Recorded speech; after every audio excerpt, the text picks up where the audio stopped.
This week on Good News to Go, A new drinkster that can detect date drugs in seconds. scientists map the human brain to make the first 3D model. A British schoolgirl takes on a major retailer and wins the battle for real pockets. Plus, sidewalk trees become rockstar guitars, and the US moves one step closer to ending animal testing. 5 fast, feel-good stories, so let's get into it. We've teamed up with Good News Network to bring you Good News to Go, your weekly shot of serotonin to start your week right. Chemists in Canada have invented a stir stick that you can put in your drink to find out if it's been spiked, which would make nightlife and going out so much safer. Yeah, it just looks like a little straw or something, so it's super easy to bring around with you, but it can detect common spiking drugs like ketamine or GHB, which are colorless and odorless within 30 seconds. It's called Spikeless, and you basically put the stick in your drink and the tip turns pink if it detects drugs. So it works really quickly. It's super easy to conceal. I feel like I would bring that around with me. Me too. I've been out with friends who we think got drugged, but there was nothing we could do to verify, so this would be so handy.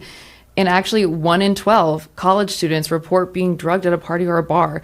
It's probably way higher than that, though, because most of them go unreported. And hopefully these sticks can become mass produced soon because they're super cheap to make, literally $1 to make a stick. And the maker of Spikeless says he hopes establishments will just have trays of them on bars or drink stands so they can be used like normal drink stirs. In the past, people have tried cups or coasters or straws or even nail polish to detect drugs, so at least this one doesn't ruin your drink. Moving on to our next story, scientists have mapped the full complexity of the brain in 3D for the first time ever.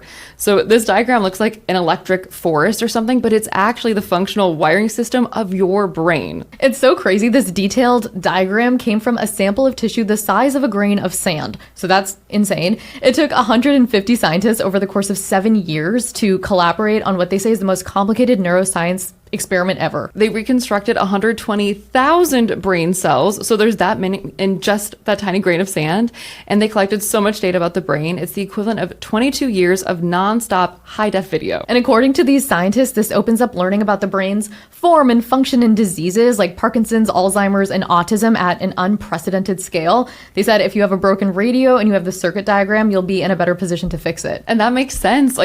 I just cannot get over how cool the inside of our brains looks. And to think all of those little threads send messages to each other and somehow we have thoughts. It seriously blows my mind, pun intended. that was painful, Ren. A schoolgirl in England just called out a major retail chain for something that girls have been complaining about and asking for decades. So this is Georgia, and she hits up Sainsbury's, which is like Walmart before the UK.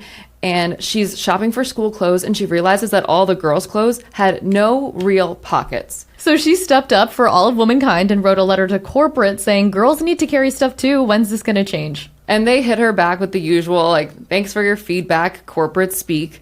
But Georgia doesn't take no for an answer, so she launches a petition, gets 56 classmates to sign it, including the boys. Fast forward a year, she walks into that same store and boom, girls' pants with legit deep pockets. That is revolutionary.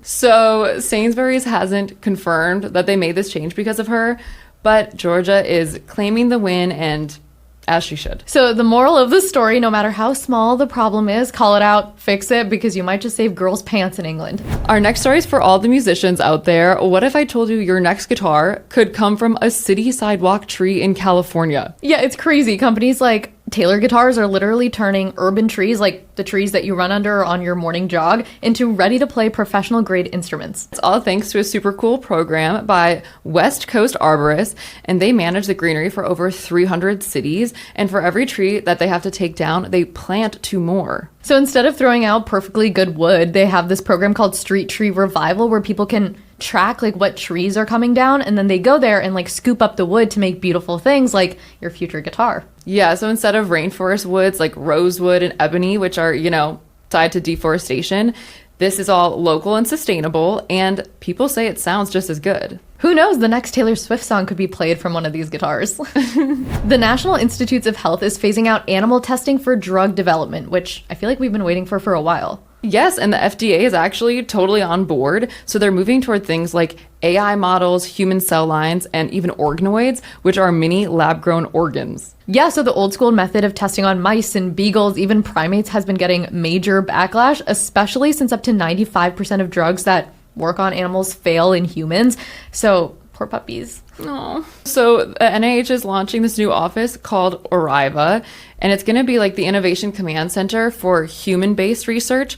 So less animal testing, more science that actually works on humans. And it's not just the government that's changing things. Private companies like Radical Science are jumping in too, using crowdsourced human data and machine learning to test in the real world. Yeah, it's a win for science, a win for ethics, and it is definitely time.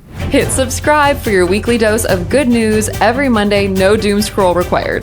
Good news is all around us. You just need to know where to look.